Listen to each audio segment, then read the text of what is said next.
Imagine a whole entire prospecting division doing the numbers that I can do. How many jobs does that replace? It's going to replace a lot. Imagine 800 calls for just one AI. Imagine 2. Imagine 3. Now we're at 1,600, 2,400 cold calls. And that's just me being into this for, now 11 months.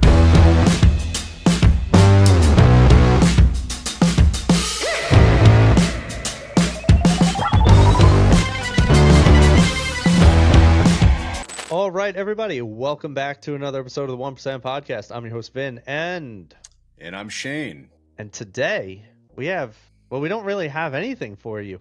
You guys ever watch that show Seinfeld? This is similar to that theme. It is a show about nothing. Nothing?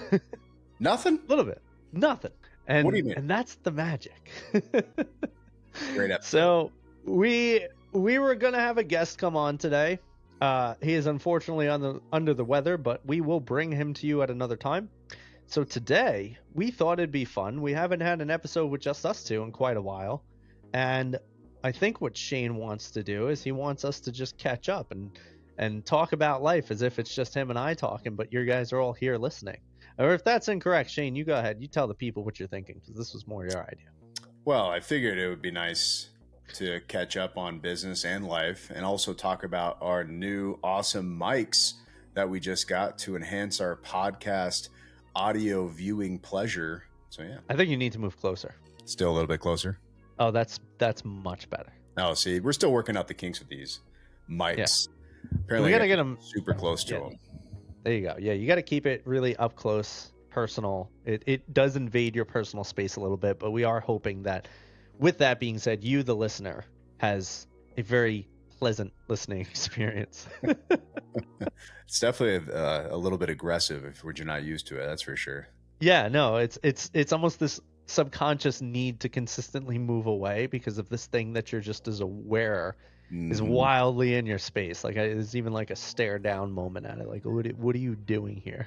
See, yours looks like cool. Like it's like a radio DJ almost, like where it's got the overhang. Mine's like over here. Like I want to like go over it and like sing and like do like my little 5th grade speech in high school and talk about, the 14th president, Abraham Lincoln. So you know what you got to do? Because you were saying that your desk can't really support it. Maybe you got to like screw or drill in a beam and then have the beam be where the mic clamps on, so it could overhang and it could give you the same aesthetic.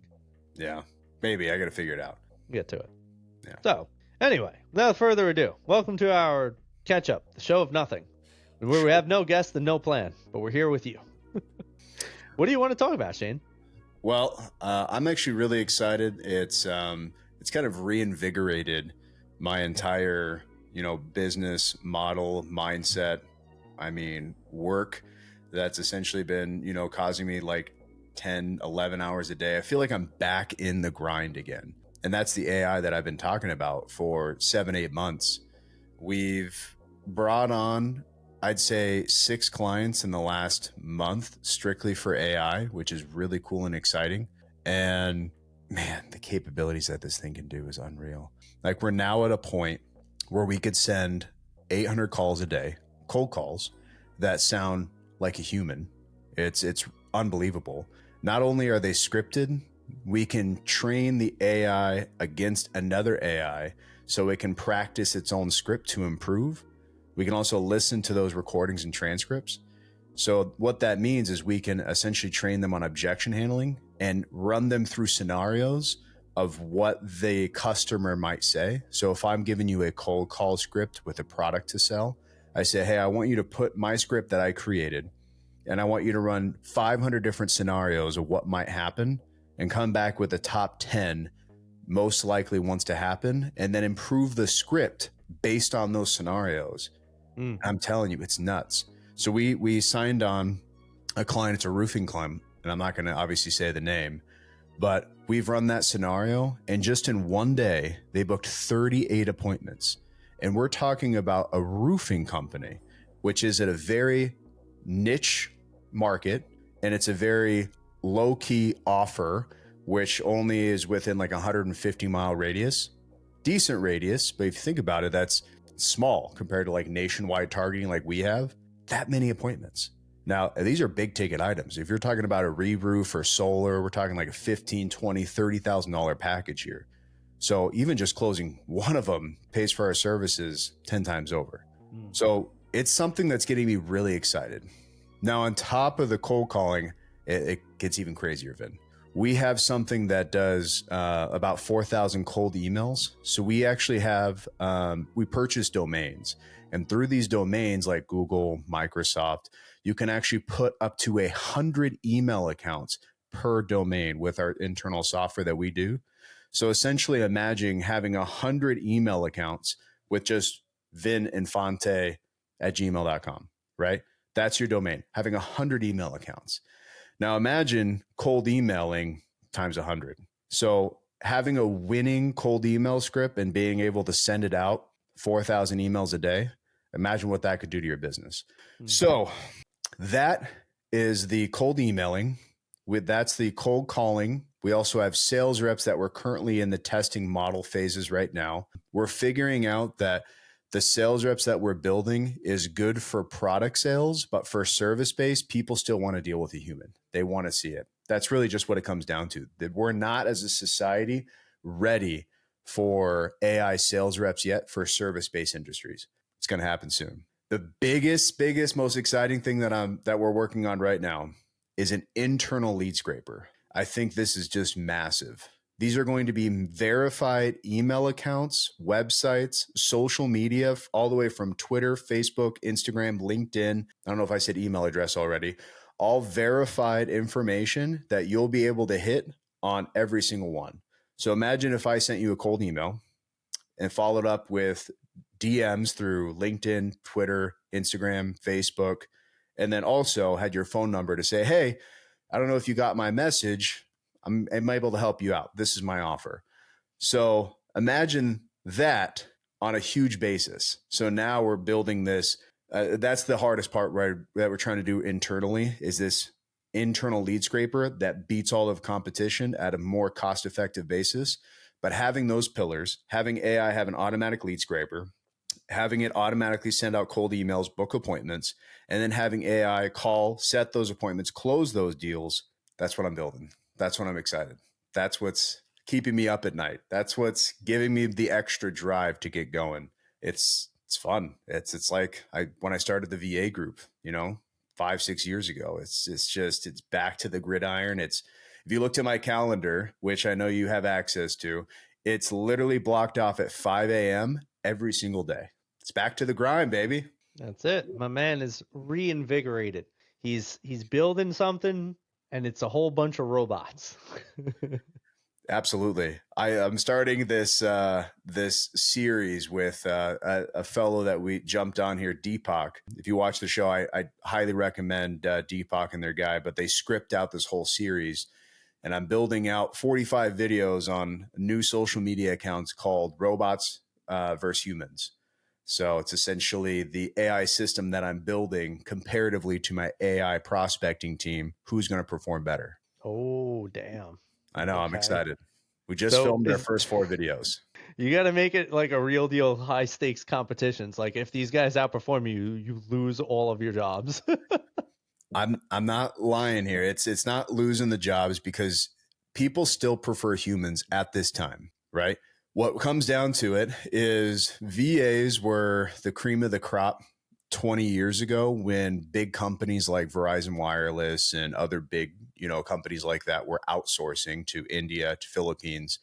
That it was a huge hit. And then people have been doing it ever since. Now they're going to be looking for a cheaper, more cost-effective, higher volume source. And that's AI. That's what's coming into play in 2025. And it's going to bulldoze tons of people by storm. I mean, we're talking about what I just said. Imagine a whole entire prospecting division doing the numbers that I can do. How many jobs does that replace? It's going to replace a lot. Right. So the quality is there. The technology is there. And we're already, imagine 800 calls for just one AI. Imagine 2, imagine 3. Now we're at 1,600, 2,400 cold calls. And that's just me being into this for, now 11 months. It's crazy, man. Yeah, dude. Well, I, for one, am excited to get my real estate flip money back, and then I could spend it on your AI software. See, that's the cool thing is I haven't done it for coaching. I've done it for like blue and white collar for like almost it's not product like for re-roofing and stuff like that. But I haven't done it for a specific oh, you know what? That's a lie. I have one client right now that I can't name his name that I am doing this for that we haven't launched it yet, but we're just fine tuning all the scripts. So I will keep you posted on that. But it's a Okay. very high caliber coach who wants to promote his coaching services based off of his book sales and group coaching. Another something that may be a possibility too. He does group coaching for a significant smaller fee. So Yep. to essentially sell the one-on-one style. So here's my thought process, how I would use your AI software as a coach is I would come in with low ticket free items that I would get in people's emails. I would say, Smart. "Hey, get this resource. Here's this free thing, here's this thing." So right now I have multiple free products for sale or for offer, right? I have my newsletter, I have my mission board, I have my free men's group, and I have the free personality test you could take on my website. So I have 4 free offers. I'm going to come up with one more thing, which is going to be maybe like a little comprehensive PDF. From there, I would have lower ticket product sales too. So what I would be doing is selling $20 products of like, buy this and this will teach you everything you need to know about self mastery. Buy this and this will teach you everything you need to know about overcoming anxiety. Come up with those small products. From there, you funnel people into a $99 group or a $100 group or whatever you want your group coaching to look like in that form. And then from there, honestly, the conversions just wind up happening to themselves. But that's also a B2C model that I'd be running if that was the case, right? The other goal would be a B2B model where it'd be more heavily focused on the cold calls and the cold outreach to hit HR, CEOs, COOs, all these high level people that are the decision makers within organizations. And even those people, you could offer, hey, I'd love to hop on, give you a free call, and just give you that value and see what problem you might be facing in your business, something like that. Obviously tweaking the script so it makes sense, but those are the 2 different ways I would probably utilize that AI as a coach. So you pointed out a lot of good things, and the being in marketing for geez almost a decade now. There's 2 different types of offers, and it really depends on if you've already touched these people or not. If they've Right. already gotten some sort of email or call from you. If this is a cold audience, they've never heard from you, they don't know who you are. It is Mm-hmm. essentially a need right then and there. So, like for instance, the roofing, the email that we send out to a cold audience is a free Right. drone inspection to check out their roof to see if they, need any sort of improvements, which is like a $400 value. And they go there and they offer on top of that, they also offer like $500 of free services if they need anything. It's a Yep. great offer, right? Free drone inspection if that's a need. If I have roof damage or if that's something there, then great. Now, if they're in my database and I've heard of them, even if it was 2, 3 years ago, you can hit them with a little bit different of an offer. For $49, we can come out there and we can fix some tiles, whatever that may be. You can actually throw a paid offer out there Mm-hmm. because they've heard of you. You've already built some sort of know, like, and trust factor. They've already responded to you saying, I was interested. And this was even a couple of years ago. So I Right. think that's a great idea is coming up with multiple offers, free offers for cold audiences. And then for your database, I've always found what works best is straight to the point. Hey, this is Shane with the VA group. I'm offering this, this, and this. Are you interested? Straight to the point, short emails. That's always what works best for me. Now, what Vin does, which is a lot of my other clients do, is lead nurturing through emails. I think we talked about this on earlier podcasts.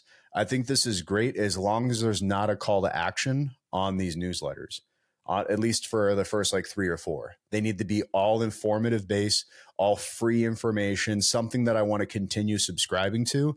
And then it's like after the 4th or 5th one, hey, if you want to learn more, go here. I'm doing some great content on my Instagram. Have them follow your Instagram, your LinkedIn, your socials comparatively to just a direct offer. Here's my calendar link, book something. That's super aggressive.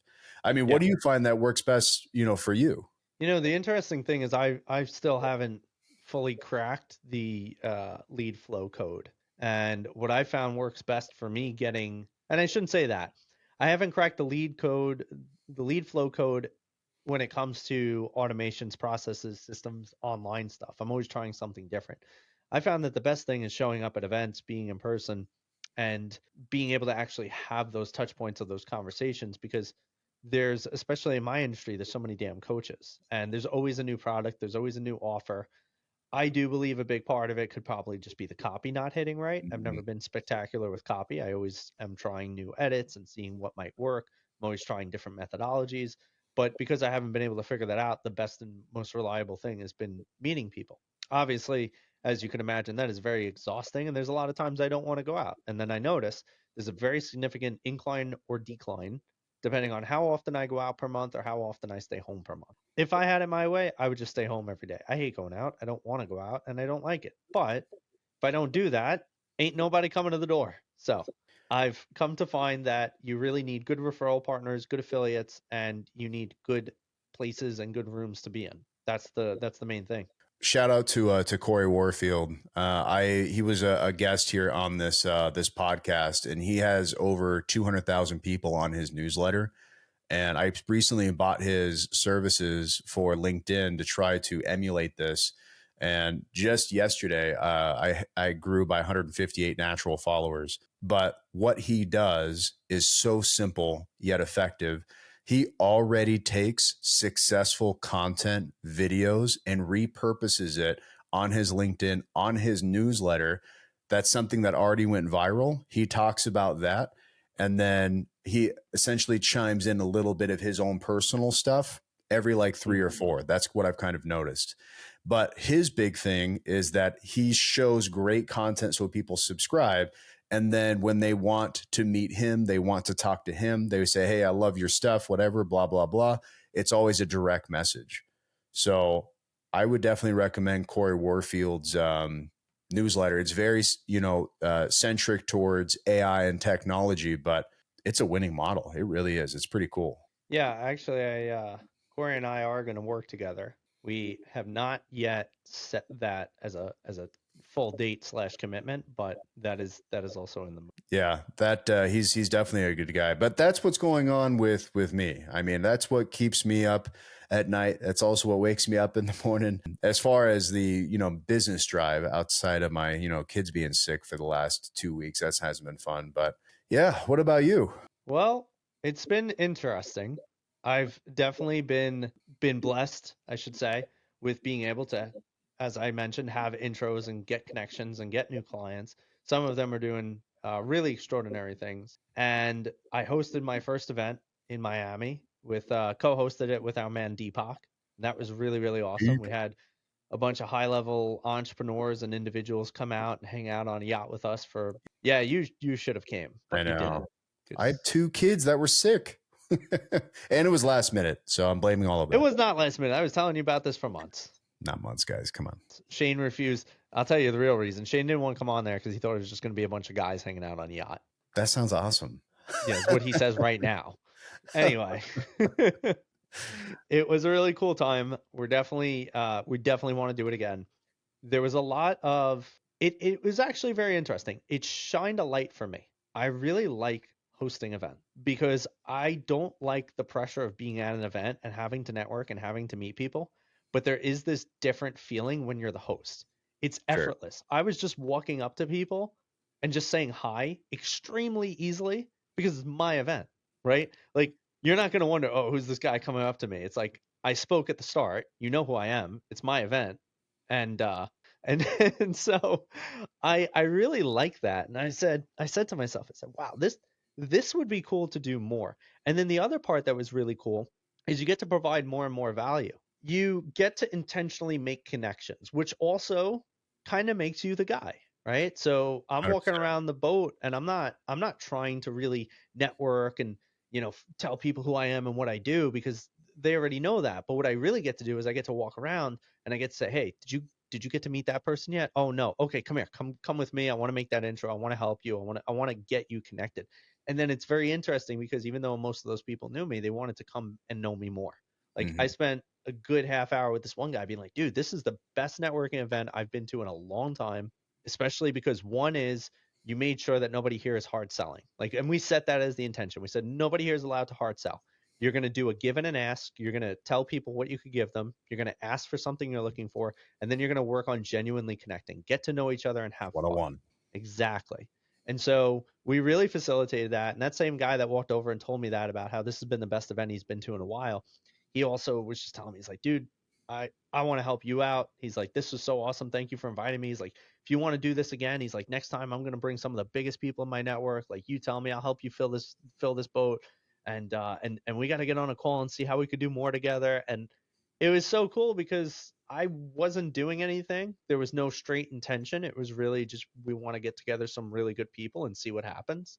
And from my understanding, even from some of the follow up with some of the people I was with, I mean, by the end of the day, less than 24 hours, mind you, there were already NDAs going out, there were already contracts being signed, and there were already in people having discussions of moving hundreds of thousands to millions of dollars for investing in other people's companies or starting projects together.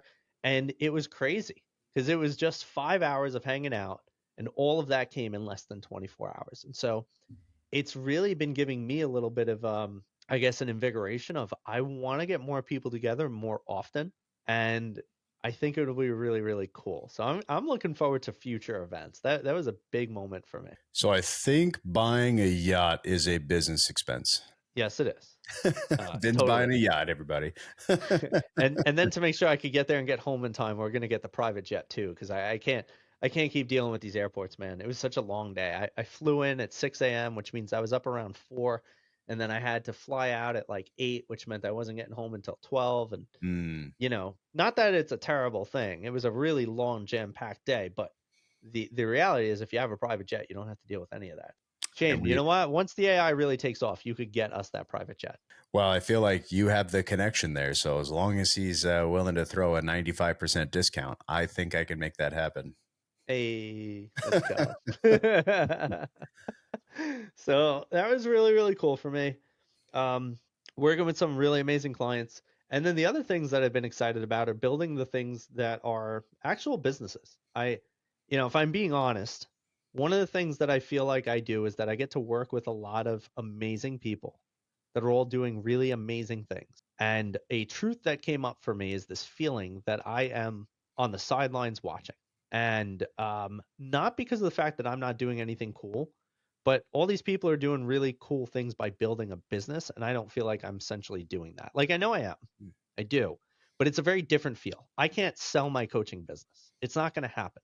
But everybody else is building businesses that they can exit, that they're coming up with exit plans for, and they're building these amazing things. And I just keep getting that feeling of like, I really want to be a part of something. I really want to step into a business, and I want to build in it, and I want to be a part of something bigger than me. And I love coaching, and I'll never, ever, ever quit it. But I also really want to do this thing too. And so for me, I've been trying to figure out ways that I can build and grow something. Me and my business partner from the laundromat are currently sourcing. We think we found a second laundromat to buy. Again, not going to be a business that I'm going to be building and selling. So that's cool. It's good. It's cash flow, but it's not going to be the thing. And then we have the CRM business that I have, which we're just starting to kind of look into what it could be like to prospect and who, and coming up with the avatar and coming up with an outreach strategy. So that's pretty decent. But even that, we're white labeling someone's software. So not super excited about that one either. And then the third thing is we have the real estate investment fund that me and my other business partner are putting together. Today, we were just coming up with a exit strategy for one of our first deals that we're looking at that we might potentially be doing in Q1. And that's really, really cool too. I think that could be something that maybe I could potentially build and possibly exit one day. But I think that's the biggest thing for me, is that I've really been wanting to figure out something I could build and build with someone. I don't actually want to build a business alone. I want to do it with a team. And funny enough, I don't know, Shane, for you or any of the listeners, how many of you guys are really into the what is it called? Human design, like the star charts, etc. My human design, however, as I've been reading into it, says that I operate best with a team, and that I am actually supposed to be with others when building. which I thought was interesting because it makes a lot of sense for this really distinguished feeling that I've been experiencing as of lately. Interesting. I don't know too much about it. Yeah, not enough to talk about, but I'm just curious because it sounds like you got a lot going on, a lot on your plate. Why do you feel the need that you need to start an entire business? I mean, the stress of, creating something and finding what's going to be a huge need and everything that comes with it, right? Prospecting, building a team, doing these countless hours and, putting it into it. Why do you feel that you need personally to do something like that? I feel like as I work side by side with a lot of these people and watch it day in and day out, maybe this is the wrong terminology, but it just looks like it's fun. Hmm. And I think that that's a big part of what entrepreneurship is. I don't have fun when things are super easy. I have fun when things are interesting, when things are a challenge, when you could sit down with somebody and Amen. hammer out an idea for an hour and a half or 2 hours or take a whole day and just work on one thing because that's what that day took. And to me, even in the times that I do it, because I'll do it with my clients.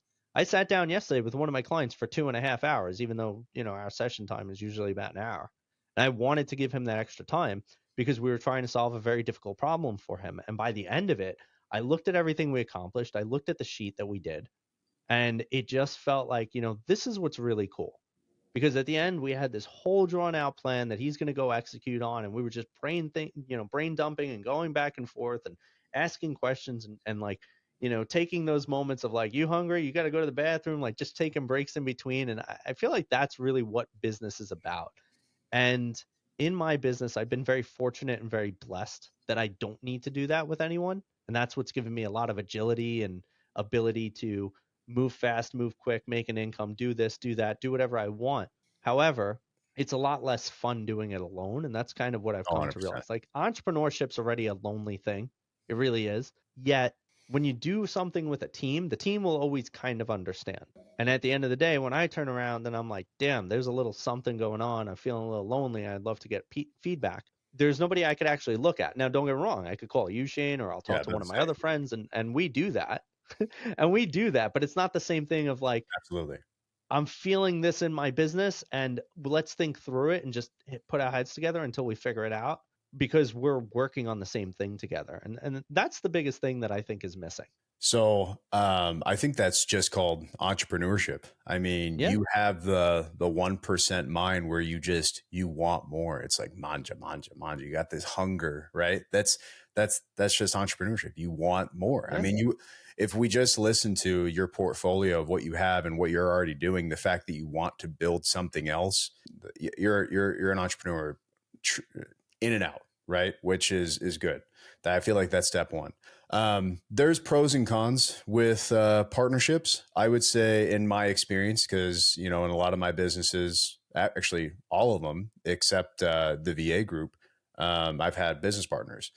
And the good thing about business partners is through your successes and failures, you have somebody to share that with. There comes to a point where there's always going to be something, in my opinion, that either one person's work ethic becomes stronger or your mindsets just clash. And I've seen this happen with best friends. This is from me, from family members that just don't end well. So it's tough. This is the reason why people say don't go into business with family, right? And especially kind of comes into with best friends. It's so much easier to keep a friendship, a business. I feel that if you can overcome the loneliness, the stress, which is super tough to do because it really is that, then doing a business by yourself is so satisfactory because you don't have to go to anybody. You don't have to go to approval. However, those ideas, everything else that you're talking about can be utilized in a team, right? Which I Yeah. feel like I'm very blessed to have a very solid team that took me a long time to build and go through a lot of failures to find the right people, but all those people can be hired. And I think what it comes down to is work ethic and a lot of mental stability there, which I know you could speak a lot about. But if you can get through that and build everything yourself and know the powers of delegation as soon as you're done building it and offsetting your cost to it. Anyways, what am I doing? A whole business build model right now. Yeah.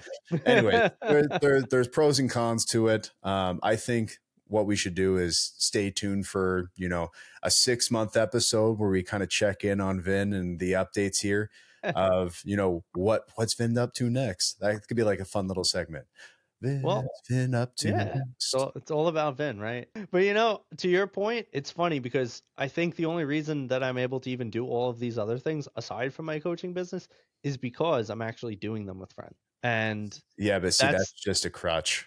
no, see, I disagree with you. I very much disagree with you because I believe that when you work with people, like especially if you look at your model of delegation, it actually works better because when you have a friend and you have somebody that you like, know, and trust, it becomes a lot easier to actually overcome specific issues that you might not be able to otherwise. Because when you have a friend and you know that person, you can actually look at it different. Like part of the issues that I see a lot of times with entrepreneurs and executive teams is that there's communication issues because they don't truly understand the other person, or they don't know that the other person has their best interests at heart, or they just don't get who they are as a person. Like me and my business partners, we all do well because of the fact that we know what it is that we bring to the table. We outline what our strengths are, we outline what our weaknesses are. And great leaders, capable leaders, always, always, always surround themselves with 100%. people that are great in what they're good at and not what they're good at. So Which could also be a team that you can it pay could for. be. Correct. It could be. But you could also make that a partnership. And so for me, I mean, that's just where I've found success. And listen, to your point, I've gotten screwed. I definitely have. I've gotten screwed by a business partner who was a friend. And that's okay. I Because don't. at the end of the day, that just means that guy wasn't a friend, right? I personally, I hear what you're saying, and I think it's easier and more fun to do it with a business partner. But in the long run, when you're doing this for 4 or 5 years, it's one more person that you have to talk to. Like when you have a business that's solidified, that's making whatever amount of money, that's already successful, there's no point for this partnership to continue, right? And now it's like, okay, you're going to hit a bottleneck when you're talking about growth expansion, and one wants to go this way and you want to go this way, and one wants to sell it and one wants to keep it and one wants to take some time off. There's bigger issues outside of the build stage. um, like I said, I don't really want to kind of get into it. The funnest part about a business is exactly what you just said, is the journey. It's building it out. It's these long hours. It's creating it. But when you get to a level of success, it then becomes a complete different ball game. Trust me. It's I mean, I would just say to that, it's really just about being flexible and amendable to what different people want. Like maybe that's just me me. and my business partner, the way we run the laundromat is very, very accommodating to the way both of us want to have involvement in it Sure. because we're both willing to look at it and say, what do we want out of this? And so we come up with that, whatever that looks like. And if it causes some sort of an issue, again, him and I, we don't agree on everything, but we always do get to an agreement. And then it comes down to, is one of you going to be bitter because it wasn't your idea? And I think when right. And so when you have somebody that's like that is bitter because it's not their idea, they won't make a good business partner. But being able to come of one mind and truly be a team means that sometimes it's about seeing something and saying, you know what, let's try it your way. Let's go with that. And just keep moving from there. So I'm a big fan of just being flexible, adaptable, and trying to see what's matter. Like maybe you want to work a 16-hour day and I want to be off 3 days a week. That's okay. It's just about making sure that now it's proportionate and that makes sense for how that would look in the business. I think we need to go to Vin's website, take the personality test, and see where everybody lies to become a business partner, because it really depends on personalities, right? There's definitely ones that are strong willed and minded and less open minded to certain things too. But then you're an easygoing, which is also the reason why you're an amazing coach and therapist and, mindset coach. I think that's why I'm very no. Well, yeah, probably, right? Part of it is I'm not super easygoing. I have really high expectations, but Oh, I keep them to myself, and two, I just understand that everybody has a different desire. And so my mindset is I always want to find what's the win-win because I believe there's a win-win in every situation. The only problem or the only time there's not a win-win is if somebody believes that they are losing by coming to some sort of agreement, right? But if everybody gets a form of what they want and then just really asking, like, what do you want? What do I want? And then based on what I want, what you want, how do we make it work between us based on what we want for this? Because then you have that third factor, right? Like if you're looking at a business, you're like, all right, what do we think is best for the business? Well, I like this direction, I like that direction. Okay, cool. Which direction would match to what our different goals are? So what is your goal? What do you want? I want to make $1 billion in this business. I want to make 50 million, sell the company and exit. Okay, cool. So once we get to the point that you could get your 50 million and you could exit, I'll buy you out and I'll take it to $1 billion. Like, I mean, obviously it doesn't always sound that simple or work out that simple. It could be a lot more simple, I think, than people make it, because people are so stuck on what they believe the best pathway is, and they're stuck in their own expectation of like, yeah, but you're wrong because I know we could do $1 billion. But that doesn't matter. I might be wrong. Maybe it's not even about me being wrong. Maybe I don't want to do $1 billion company. Maybe I just don't want to deal with that stress. So buy me out at 50 million so I can just go on my way. And it's like, if that works, cool. That's a win-win. So that's how I look at stuff. Yeah, I don't think there's a right or wrong answer, right? And especially when it comes to partnerships, I think it's all situational. But I think having an open mind and hearing the other person out, I feel like that's 101 with business partners. You can't just be super strong willed and say it's my way or the highway. That's never going to work out in a partnership. It's just like Exactly. a marriage or a friendship in general. 100%. And I think we forget that. That's why when I coach co-founders, I basically do marriage counseling with them. Yeah, it makes sense. 100%. It's just that. It's just about having a good relationship. So I think that's really it. The biggest thing going on in my life is I'm really trying to build the right relationships in the right business, and hopefully having some sort of thing, especially to be able to support my kids with, because I think that's the biggest part of it, right? At the end of the day, I could tell my daughter to come coach with me, but there's no guarantee somebody's going to want to coach with her. But if I really start and build something powerful, and I'm doing it for a while, and my daughter ever needs a job or she wants a job, I could say, hey, come work with me. And Hmm. I'd be able to, like, you'll be able to do that with your kids. And I think that's beautiful, because honestly, that's been a bigger driver now that I have a kid. Like, I don't, being a coach is great, making the money as a coach is great, but I can't transfer this directly to my child. You can invite your kids if they ever need your help. You can invite them to come and work in business with you. And honestly, nobody be any wiser, because that's just how your business is run, right? Where you could have multiple employees and people doing different things. That's the crazy thing is like, because both our kids are, around the same age. All three, I guess, if we can count both of mine. But what are jobs going to be like in 15 years? I don't think we're going to have burger flippers. I don't think we're going to have like these people that are filling popcorn up in the movie theater. We may not Yeah. even have plumbers and electricians. I mean, these robots that Tesla's coming out with come out next year, right? And they're $28,000. I think in my area specifically, we're going to see a huge influx of them walking the dogs. So what's going to happen in 15 years? And that's going to be a whole other ball game too. But it's like you want to instill these good work ethics by just getting a regular crappy job so they can see what it's like for just getting their hands dirty compared to being given something. And I mean, that's what I want to instill in my kids. But I think the biggest thing is critical thinking and entrepreneurship, just kind of shifting things up a little bit, because this whole world is going to change in 15 years. Yeah. Being able to prepare for what's coming in the best way possible. Like, it was Corey and I who had a conversation a few months back, and he was saying, he's like, don't worry about it. When your kid's older, she's not going to have a job. He said there'll be more ways to make money. There'll be more opportunities to make money. There'll always be a way to, achieve higher. He said, but she won't have a job because there'll most likely be a universal income. And he believes it. Scary. And That's to some scary. degree, I believe it, right? Because I mean, if you think about it, let's just say my daughter will be 20, 28, 25 years from now, you have all these robots replacing menial jobs. They'll have to have a universal income. Everybody will be displaced. It will be a true dystopian society without a universal income at that point. Exactly what I was going to go with. They're just going to be fat, lazy in these chairs like Wall-E. If you've ever seen the movie Wall-E, that's what the society is going to turn into. We're not going to have to worry about food or living expense, but there's not going to be any sort of extremities. Or there might be for entrepreneurships in that true 1%, but 90% of the workforce is going to be gone. I agree. Yeah, that's why I think it's so important to be able to build, because then you know what it takes and you can show it and you can teach it and you can do it and you can do it with other people. Amen. That's the cool part. Amen. So I guess we're going to stay tuned to see what Vin's building next. May have a cool little like intro there. And then we'll do a quick check-in to see how my robots are taking over the world. I feel like Pinky in the Brain. And then we'll let you know if at that point I've been able to clear the funds to hire Shane's AI. Or get the yacht. I think that's the big thing, or the private jet. Well, you know what? It's going to be hard to get those things if robots aren't making me sales yet. 12 months. You need 12 months. That's all you get.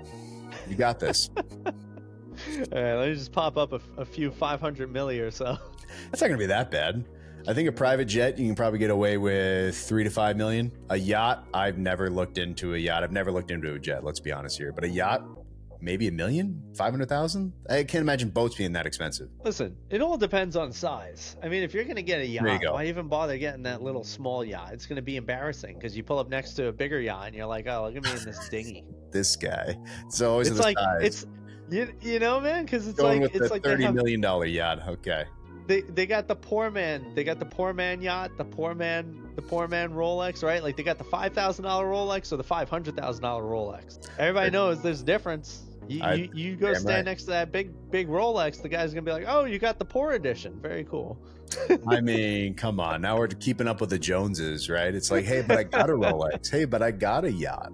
Do it big or don't do it at all, baby. So this guy's going to get the previously used Jay-Z yacht for $32 million it's going to have like 40 rooms in it. It's going to like be a cruise line, essentially. That's it. We're going to the Bahamas. Count me in for that one. All right. We'll see. Well, Shane, should we give the viewers something to take home and wrap it up here? What do you think? Absolutely. All right. Well, I guess what I would leave the viewers with is this. No matter what you do, make sure you have fun doing it, or it ain't worth it.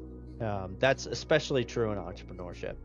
If you get into entrepreneurship because you want to make money, you'll never make it. But if you get into entrepreneurship because you really want to have fun and make a difference doing something of value, you're probably making a lot of money. So chase that. If I can give one piece of great advice that I learned, unfortunately not early on, but is be open-minded and be able to evolve and adapt. If you are stuck in your old ways, you will eventually die as a business, die as a person. And that's not just in a business. You need to learn to change and accept the changes that are coming. So that's what I would leave you with. All right. I love it. With that being said, folks, thanks for joining us about nothing today. Nothing. And nothing. Absolutely nothing. That's Go watch the premise. Seinfeld. Watch the Nothing one. Great episode. So as always, please stay tuned, like, share, subscribe, comment, let us know what you think, let us know what you're working on, let us know if you want me as your business partner. Keep us posted in all things fun and what you're up to. As always, I am your host, Ben, and I'm Shane. we'll see you soon. Bye, guys.